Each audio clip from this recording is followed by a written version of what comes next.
교사의 직은 참 크고 귀한 것이라고 말할 수 있습니다. 만약에 세상에 교사가 없다면 그 나라는 희망이 없을 거예요.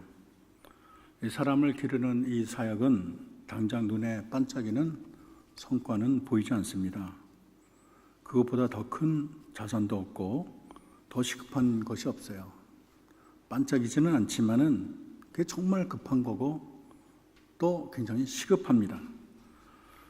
어떤 국가가 눈에 두드러진 그런 사역에만 신경을 쓰고 눈에 안 보이는 교육을 게을리 한다든지 등한시하게 되면 당장은 좋을지 모르지만 세월이 흐르면 흐를수록 그 나라는 소망도 비전도 얻게 되는 것입니다.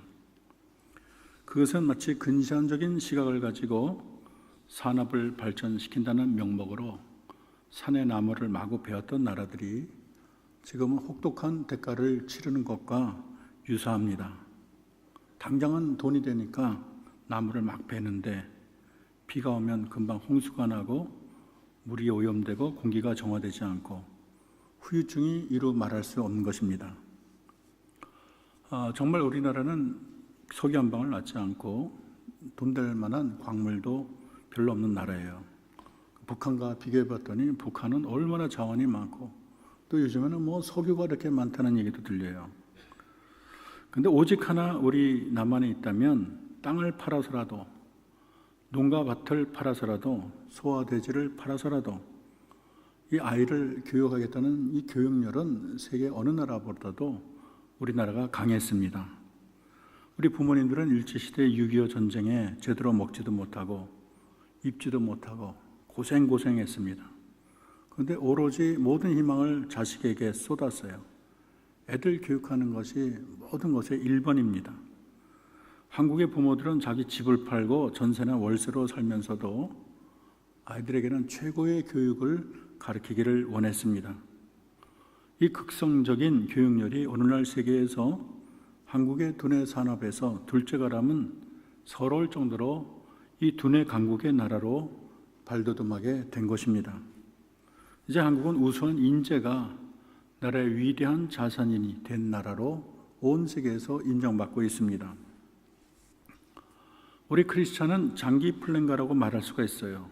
세상 사람은 10년, 20년, 길어봤자 50년, 60년 계획하지만 우리 크리스찬은 영혼을 사모하고 영혼을 바라보고 영혼을 계획하는 자들입니다. 세상 사람은 죽음이 가까이 올수록 어쩔 줄 모르고 불안해하지만 우리는 끝이 가까이 올수록 또 소망을 가지고 환희해졌습니다. 죽음이 가까울수록 희열을 느끼는 사람이 바로 이 자리에는 우리 크리스찬인 것입니다. 이 기독교 교육은 하나님 나라의 가장 대표적인 장기 플랜이라고 말할 수 있습니다. 한 영혼 한 영혼을 길러내는 것은 공장에서 뚝딱하고 되는 일이 아니에요. 마치 농부가 땅을 일구고 씨를 뿌리고 물을 주고 비료를 뿌리고 오랜 세월 기다리는 것처럼 사람을 기르는 일은 10년, 20년, 30년, 40년 수고를 거쳐서 한 인물이 탄생하게 되는 것입니다. 비록 더디긴 하지만 또 어떻게 보면 느려 터진 농사이긴 하지만 그 사역의 소중함은 타의 추종을 불허하는 것입니다. 왜냐하면 내가 교육하는 이 한 사람 한 사람이 천국의 보석이고 하늘나라를 떠받치는 기둥이기 때문인 것입니다. 오늘 본문은 예수님이 이 세상에서 공생의 3년의 사역을 마치고 이 부활하신 예수님께서 승천하기 전에 제자를 향해 주신 지상대 명령을 소개하고 있습니다. 우리 예수님은 너희는 가서 모든 족속으로 제자를 삼아 아버지와 아들과 성령의 이름으로 세례를 주고 또 내가 너희에게 분부한 모든 것을 가르쳐 지키게 하라 그렇게 말씀하고 있습니다. 지상 명령에는 가라, 제자 삼으라, 세례를 주라, 가르치라 네 가지 동사가 나오는데 히라보 원문을 보면 네 동사 가운데 본동사는 제자 삼으라 하나뿐입니다. 그리고 다른 세 동사는 분사형으로 되어서 제자 삼으라는 동사를 수식하고 있습니다. 그러니까 이 제자 삼으라는 명령이 지상 명령의 중심이라고 볼 수가 있습니다.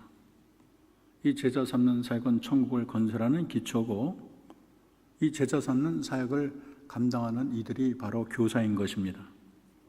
우리가 아무리 전도를 많이 하고 아무리 훌륭하다 할지라도 제자 삼지 않으면 교회의 미래는 다 존재하지 않습니다. 일단 교회에 들어온 사람을 잘 가르치고 제자 사역을 잘 감당해야지 그들의 교회의 튼실한 일꾼으로 자라나는 것입니다. 교회 학교가 이 역할을 하는데 가장 중요한데, 왜냐하면 어릴 때 교육이 거의 결정적이거든요. 이게 나이 많은 이미 굳어지면은 영향을 주기가 그렇게 쉽지가 않습니다. 그러나 어린애들은 딱 이게 결정이 되면 그게 평생 가는 거죠. 특별히 중고등부는 굉장히 중요한 시기라고 말할 수가 있습니다. 제가 이제 신방을 해보고 자녀들 문제로 왜 자녀들이 교회를 안 다니냐? 그러면 대부분 중고등부를 졸업한과 동시에 교회를 졸업했다는 거예요. 왜 그런가 하면 이 고등부, 우리나라는 입시에 대한 과열이 있어서 입시철이 되면 이 부모님의 손길이 굉장히 느슨해지고 아이들도 공부하느라 정신이 없고, 그리고 이제 대학에 가면 머리가 커져서 그때는 부모의 말이 들리지가 않아요. 대학에 가서는 통제가 안 돼요.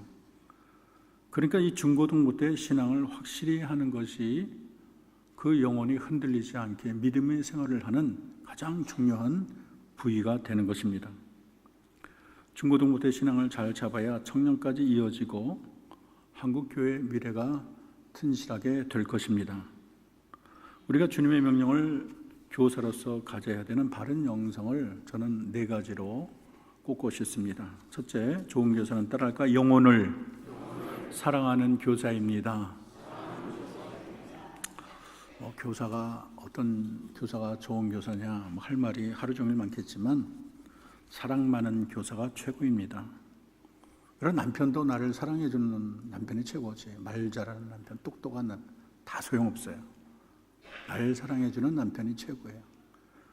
마찬가지로 사랑 많은 교사가 최고입니다.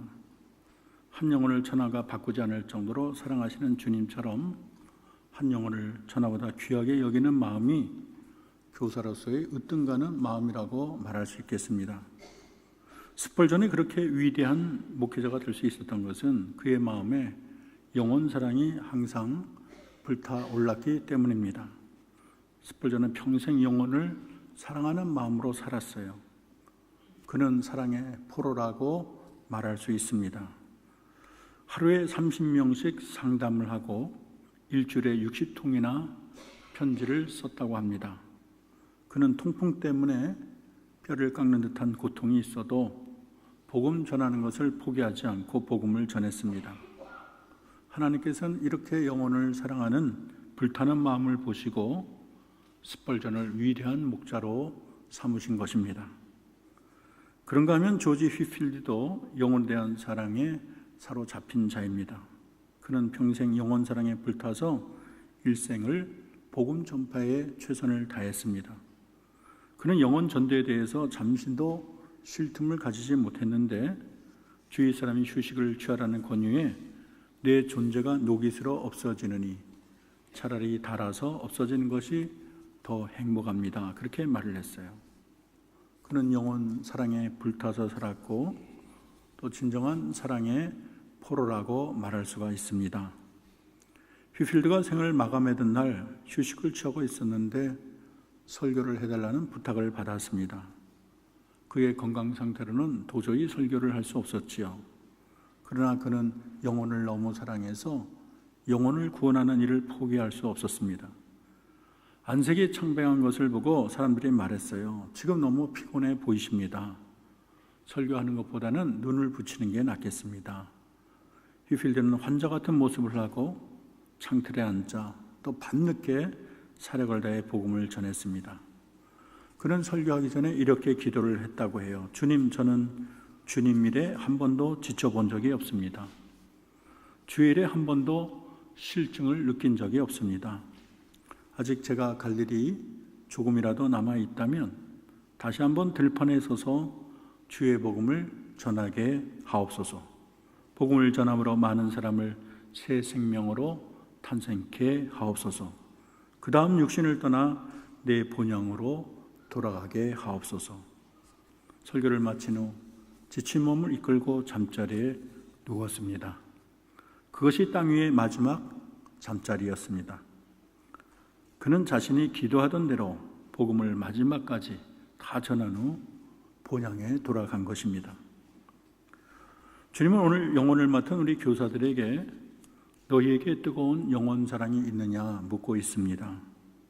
아무리 자동차가 외관이 뛰어나고 무슨 소파가 최고급이고 최고급 첨단 시설을 갖추고 바퀴가 도로에 착 달라붙고 승차감이 쾌적하고 소음이 안 들리고 다 좋아도 엔진이 형편없으면 그 차는 가치를 잃게 되는 것입니다. 이 영혼 사랑은 교사 사역의 심장이요 엔진이라고 말할 수가 있습니다. 테크닉이 좋다고 교사를 잘하는 게 아니고 아는 게 많다고 교사 잘하는 게 아닙니다. 박사학위 받았다고 교사 잘하는 게 아니에요. 모든 것이 다 중요해도 근본적으로 가장 중요한 것은 영혼 사랑입니다. 영혼 사랑이 불타지 않으면 교사 역할을 잘 감당할 수가 없습니다. 그냥 맡았으니까 어쩔 수 없이 그냥 한다, 이런 자세는 천하보다 귀한 영혼을 맡기신 주님의 마음을 슬프게 하는 것입니다. 사람을 바꾸는 것은 기술이 아니라 사랑입니다. 사람들은 영물인지라 선생님이 우리를 사랑하는지 사랑하지 않는지를 신기하게 너무 잘 알고 있어요. 여러분도 아기를 길러봤지만 아기가 다 알아요. 저 사람이 나를 사랑하는지 안 사랑하는지 기막히게 합니다. 그리고 사랑하지 않는 사람이 보면 울고 싫다고 하고, 정말 사랑하는 사람이 오면 기뻐하고 또 손을 내밀고 안아달라고 하는 것입니다. 학교에도 학생들이 끝까지 기억하는 선생님은 사랑이 많은 선생님입니다. 관계대명사, 분사구문, 야, 그 선생 잘 가르쳤지, 그런 학생 별로 없어요. 야, 그 선생 수학 정석 문제 너무 잘 풀었어, 그런 학생도 많잖아요. 그 선생은 국문법의 최고더라, 그렇게 말하잖아요. 선생님이 저희를 사랑해 주셨지요. 저희가 선생님 사랑을 많이 받았지요. 이렇게 사랑을 기억하게 하는 교사가 최고인 줄로 믿습니다.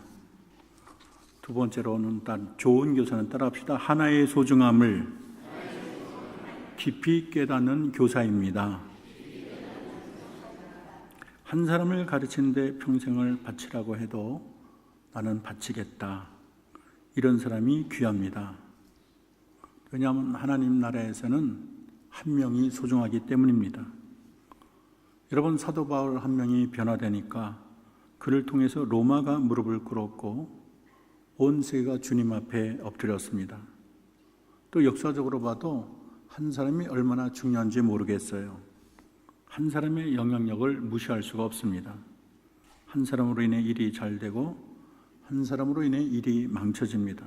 어느 사회나 한 사람이 중요합니다.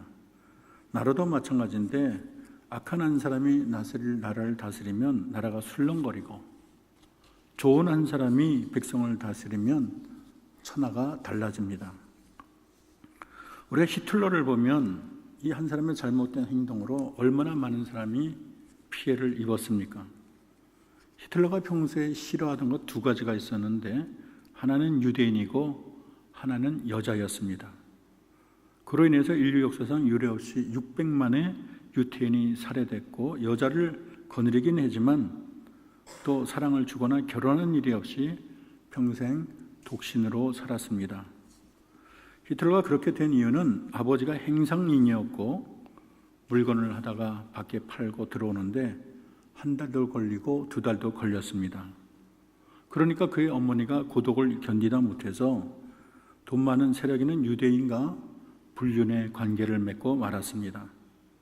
어린 히틀러는 이 사실을 알고 어머니에게 그러지 마기를 눈물로 호소했지만 이 엄마는 끝까지 돌아서지 않았습니다. 그때부터 히틀러는 여자와 유태인을 위협하기 시작했습니다. 한 사람 어머니의 범죄로 히틀러의 마음에 살기가 품게 되고 그 결과 인류는 이 히틀러 한 사람으로 엄청난 비극과 피해를 입게 된 것입니다. 그런가 하면 우리가 하버드를 봅시다. 미국의 보스턴에 가면 존 하버드가 1636년 영국에서 미국으로 이민 와서 세운 하버드 대학이 있습니다. 이 대학은 한 사람의 확신으로 지어졌습니다. 그는 처음에 목회자를 양성하기 위해서 그 대학을 설립했습니다. 그 대학 교문에는 하버드가 늘 주장했던 신념이 새겨져 있는데 학문을 발전시켜 이것을 자자손손에게 영원히 전해주며 장차 교회가 학문을 배우지 못한 목회자에게 맡겨지는 일이 없도록 해야 된다. 당시 그가 가지고 있던 700파운드 책과 책 300권이 전부였습니다. 그는 하버드를 세운 지 1년 만에 작고했습니다. 그러나 지금도 그의 동상이 세워져 있고 그의 꿈과 뜻이 계속 이루어지고 있습니다. 하버드 대학은 지금 무수한 지도자를 양성해내고 미국의 대통령, 노벨상 수상자들을 무수히 배출했습니다. 한 사람의 꿈과 확신이 수많은 사람들에게 영향력을 끼치는 것입니다. 스코틀랜드의 존 낙스는 종교개혁의 선구자 중에 한 사람인데 당시에 메리 여왕은 열심히는 가톨릭 신자로서 개신교를 억압했습니다. 하도 영국의 크리스찬을 많이 핍박하고 죽여서 피해 여왕 메리라는 별명이 붙어졌습니다. 그녀는 그리스도인을 하찮게 여겼던 여자인데 메리 여왕은 죽기 전에 유명한 말을 남겼어요. 한 사람인 존 낙스의 기도가 100만의 대군보다 무섭다. 존 낙스가 메리 여왕을 바라보면서 얼마나 기도를 열심히 한지 몰라요. 이 한 사람의 기도로 인해서 스코틀랜드의 수많은 개신교 신자들의 목숨이 산 것입니다. 믿음의 사람은 나라를 대적하고 왕들까지 두려움에 사로잡히게 합니다. 그러므로 교회의 사명이 무엇이겠습니까? 또 교회의 소망이 무엇이겠습니까? 나라를 이기고자 하는 믿음의 사람 하나를 키우는 것이 중요합니다. 그 한 명이 있으면 무너진 교회, 무너진 학교, 무너진 재단을 다시 수축할 수 있습니다. 이 한 사람을 길러내는 곳이 교회 학교라고 말할 수가 있습니다. 한 사람이 교회 학교에서 자라는 것을 보면 우리는 소망을 가질 수가 있습니다. 한 사람이 세상을 구원으로 이끌기도 하고 멸망으로 이끌기도 하는 것입니다. 한 사람이 중요합니다. 한 사람으로 해서 천국이 이루어지고 지옥이 이루어집니다. 그래서 한 영혼에게 최선을 다하는 교사가 많을 때 그 가정, 그 교회, 그 사회, 그 나라는 소망이 있게 될 것입니다. 세 번째는 따라합시다. 잘 가르치는 교사가 됩시다. 교사는 무엇보다도 잘 가르치는 것이 중요합니다. 주님이 우리에게 분부해 주신 모든 것을 우리는 전수해 주어야 합니다. 내가 너희에게 분부한 모든 것을 가르치라. 주님이 이렇게 말씀해 주셨습니다. 교사는 자신의 사견이나 확신, 선입견이나 편견, 자신의 경험이나 지혜를 나누는 것이 아닙니다. 교사는 주님의 교훈, 가르치신 내용을 가감없이 충실하게 전달해야 합니다. 교사는 진리를 잘 분별하고 살아있는 하나님의 말씀을 똑바로 가르칠 수 있어야 합니다. 나무의 한 부분만이 아니라 나무 전체를 가르칠 수 있어야 되고 나무 가지 하나만 보고 이 나무는 동쪽으로 뻗었다, 서쪽으로 뻗었다 하면 우스꽝스러운 교사가 될 것입니다. 교사는 성경을 부분 쪼개서 깊이 볼 줄도 알아야 되지만 또 성경을 전체적으로 넓게 볼 줄 아는 안목도 소유하고 있어야 합니다. 하나님의 말씀의 겉으로 쫄쫄 흐르는 실개천뿐만 아니라 그 내면을 흐르는 깊은 샘을 포착할 수 있어야 합니다. 아무리 머리로 아는 게 많아도 가르칠 줄 모르면 꽝입니다. 교사 중에는 쉬운 것을 상당히 어렵게 가르치는 특별한 탤런트가 있는 교사가 있고 어떤 교사는 아무리 어려운 것도 쉽게 가르치는 교사가 있어요. 교사는 복잡하고 어렵게 가르치면 안 됩니다. 하나님의 말씀을 아이들이 이해하기 쉽게 명쾌하게 가르치도록 노력해야 되는 거예요. 어떤 교사는 1년 내내 뭘 말씀을 하는지 모르겠다고 아이들이 아우성이에요. 제가 아는 어떤 교수님이 강의할 때 꼭 먼 산을 보고 맨날 강의하세요. 말이 약간 초점이 잘 안 맞춰요. 이분이 성균관대 가가지고 understand 했더니 학생들이 한다는 말에 헷갈린다 stand 그들이 잘 맨날 헷갈려요. 어떤 분은 말을 하는데 제가 장신대에 나왔는데 누구라고 말 안 하겠어요. 항상 말에 구름이 뭉게 있어서 뭘 말하는지 모르겠는데 다들 그런 소리. 뭘 말하는지 한 학기 지나도록 제대로 알아들은 강의가 없다는 거예요. 어떤 교사는 인간 수면제예요. 같은 돈, 같은 어조, 지루한 내용으로 절반은 다 잡니다. 그래도 간섭하지 않아요. 그러나 어떤 교사는 항상 신선하고 재미있어서 학생들의 눈이 반짝거립니다. 뭐든지 통달한 사람은 쉽게 가르치는 법이에요. 초등학교 학생에게도 알아들을 만한 쉽게 가르치는 선생이 훌륭한 교사라고 말할 수가 있습니다. 마지막으로 좋은 교사는 따라할 걸 아이의 신발을 신어보는 교사입니다. 제가 전에 한번 말한 적이 있는데 부흥회에 참석한 할머니가 집에 왔어요. 오늘 강사님이 뭐라 그랬나요? 그랬더니 오늘 강사님이 젖꼭지 속꼭지 그랬어. 그럴 리가 없는데 강사님이 무슨 젖꼭지 속꼭지냐.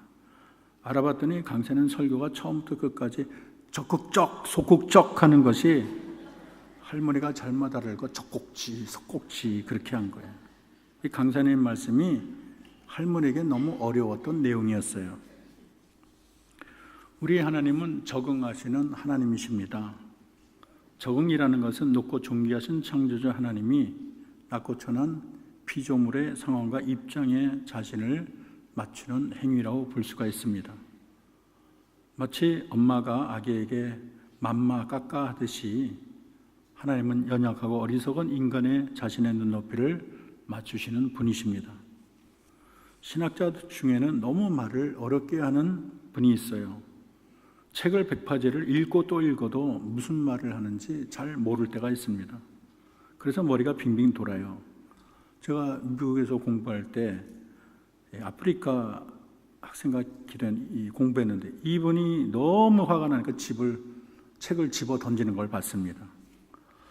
만일 예수님이 그 높은 하늘의 비밀을 천사나 알아들을 수 있을 만큼 어려운 말을 한다면 사람들은 멍하니 바라보고만 있었을 것입니다.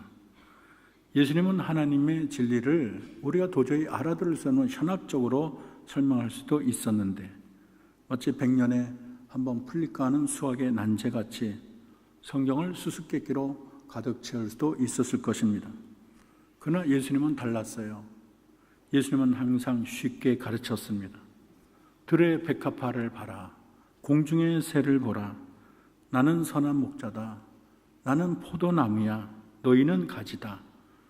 예수님은 하늘의 진리를 우리가 이해할 수 있는 수준으로 맞추는 철저한 눈높이 교사라고 말할 수 있습니다. 우리 주변에 쉽게 보고 경험할 수 있는 것을 통해서 하늘의 진리를 담으셨습니다.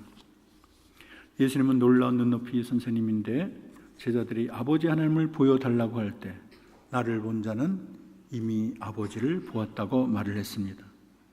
예수님은 하나님이 누구신지 어떠한 분이신지 우리 이해력에 맞게 자신을 보여주신 참 좋은 눈높이 선생님이십니다.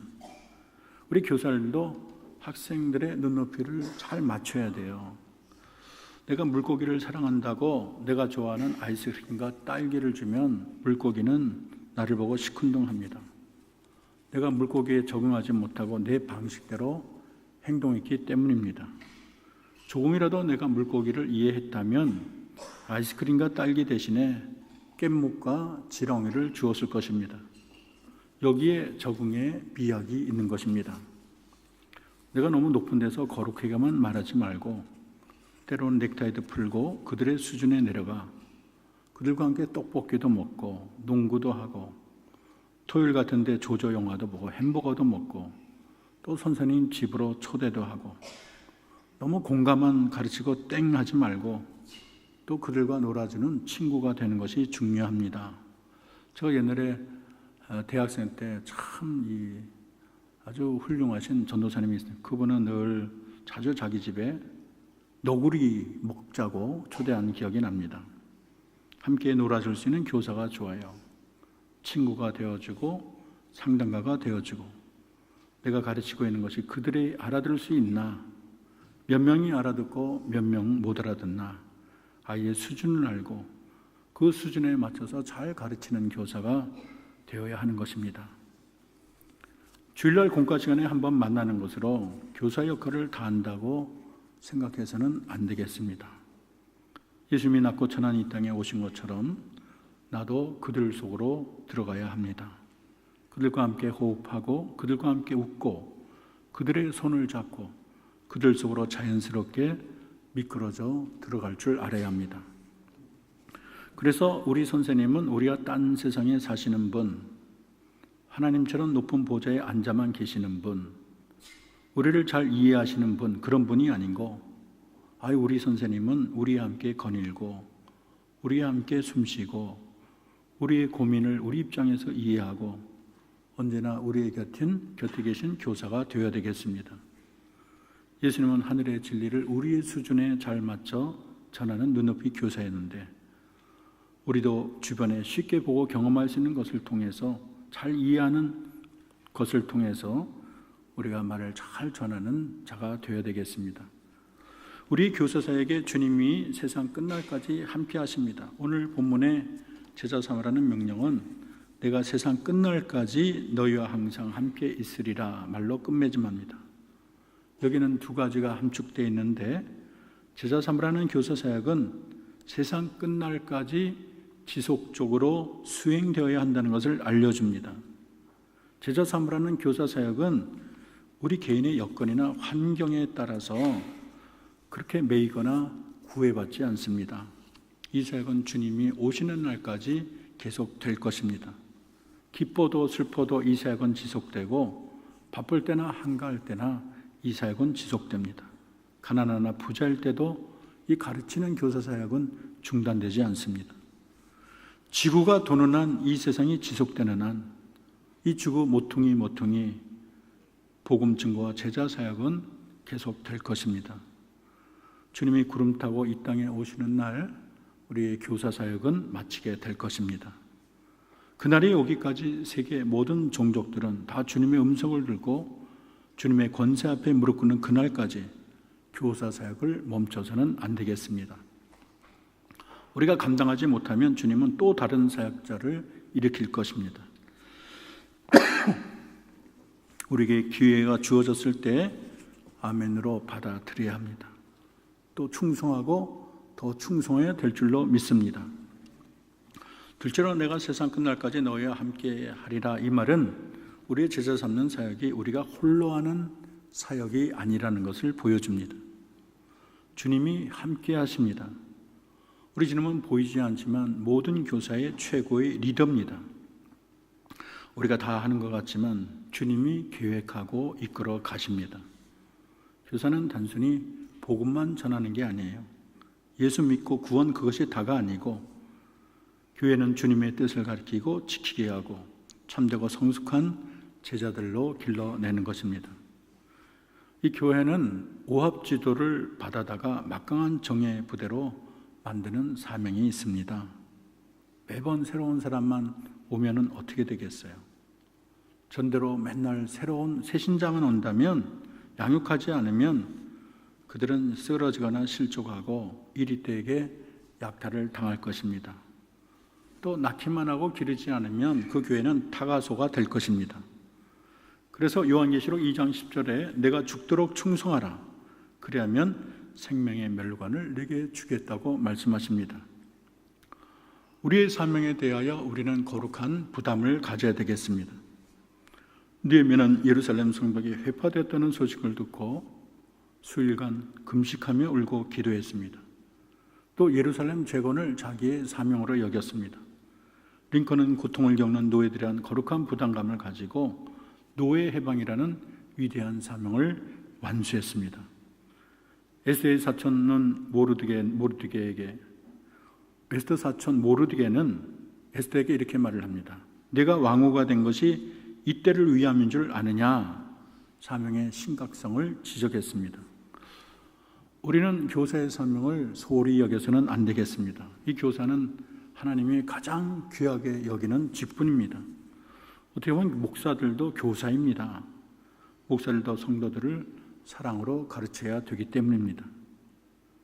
다니엘 12장 3절에는 많은 사람을 옳은 대로 돌아오게 한 자는 별과 같이 영원히 비추리라 했는데, 많은 사람을 옳은 대로 돌아가게 자는 꼭 복음 전도자만이 아니고 교사까지 포함하는 얘기예요. 전도자나 교사나 다 많은 사람을 옳은 대로 오는 사역이라는 걸 잊어서는 안 되겠습니다. 마지막으로 제가 아는 뛰어난 교사를 소개하고 마치겠습니다.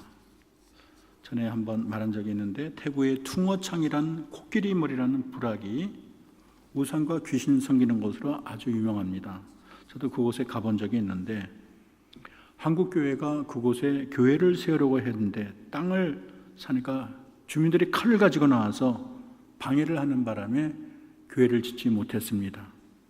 그래서 거기는 도저히 손을 쓸 수 없는 곳이에요. 그렇게 강팍해요. 그리고 이 핍박이 심해요. 근데 꾸루 하나라는 한국 여자 청년이 1년간 들어가 거기에 조그만 방을 얻어서 공짜로 영어를 가르치고 음악과 율동을 가르치고 피아노를 가르치고 미술을 가르치고 복음을 증거했습니다. 공짜로. 근데 그 마을은요, 기독교에 대해서는 그냥 질색을 하고 핍박하고 칼을 들이미는 그런 동네인데, 그 지역의 특징은 교육열이 하늘 같아요. 영어 피아노 가르치면 꼼짝 못해요. 꾸루 하나를 하늘처럼 떠봤대요. 근데 꾸루 하나는 영어를 가르치면서 예수님 이야기를 합니다. 피아노로 찬송가를 가르치고 복음송을 가르칩니다. 또 미술로 예수님 제자를 그리고 성경 이야기를 그립니다. 그리고 그 영혼들을 위해서 기도를 해줍니다. 그런데도 이 주민들은 이 교육열이 너무 높다 보니까 거기에 대해서 반대를 안 해요. 가랑비에 옷 젖듯이 그들이 다 예수님 섬기는 어린이로 변모되었습니다. 저희가 늦은 시간에 방문을 했는데 수십 명의 학생들이 또 부모님이 우리를 기다렸습니다. 우리는 예배를 드리고 주님을 증거했는데도 동네 사람이 꾸루 하나를 너무 사랑하고 아끼니까 꾸루 하나가 결국은 이별을 할 때 너무 아쉬워했습니다. 이 가냘프고 여린 교사 하나가 마을 전체를 바꿔놨습니다. 교사의 영향력은 정말로 대단합니다. 한 교사를 통해서 주님은 세상을 바꿔놓고 인간의 마음을 바꿔놓습니다. 교사는 하늘나라의 건설자인데 교사의 사명은 천국의 기초를 놓는 일입니다. 기초가 잘 놓일 때 천국은 더 흥왕해질 것입니다. 한 영혼을 천하보다 귀하게 여기는 주님이 교사를 얼마나 귀하게 여기겠습니까? 제가 분명히 확신하는 것은 교사를 향한 하나님의 상이 엄청나게 큰 줄로 믿습니다. 천국에 가면 교사가 이렇게 중요한 사역이 있냐고, 이렇게 상이 많냐고 입이 찢어져 가지고 바늘과 실을 반드시 가져가야 될 것입니다. 우리의 어깨 위에 천국이 있다는 사실을 잊지 말고 우리가 기르는 한 사람 한 사람에게 최선을 다해서 저들을 통해서 천국이 든든히 서도록 노력해야 되겠습니다. 이 자리에 있는 우리 영등포노회 중고등부연합회 모든 여러분, 또 한영교회 모든 우리 교사들, 오늘 말씀을 기초로 해서 우리가 하나님이 인정하시고 기뻐하시는 교사가 되는데 최선을 다하기를 주의 이름으로 축원합니다. 기도합시다. 하나님 감사합니다. 우리 하나님은 천국의 건설을 위해서 교사의 사명을 굉장히 중요하게 보셨습니다. 하나님, 주님의 마지막 명령에도 가르치고 제자 삼는 사역이 중심을 이루었습니다.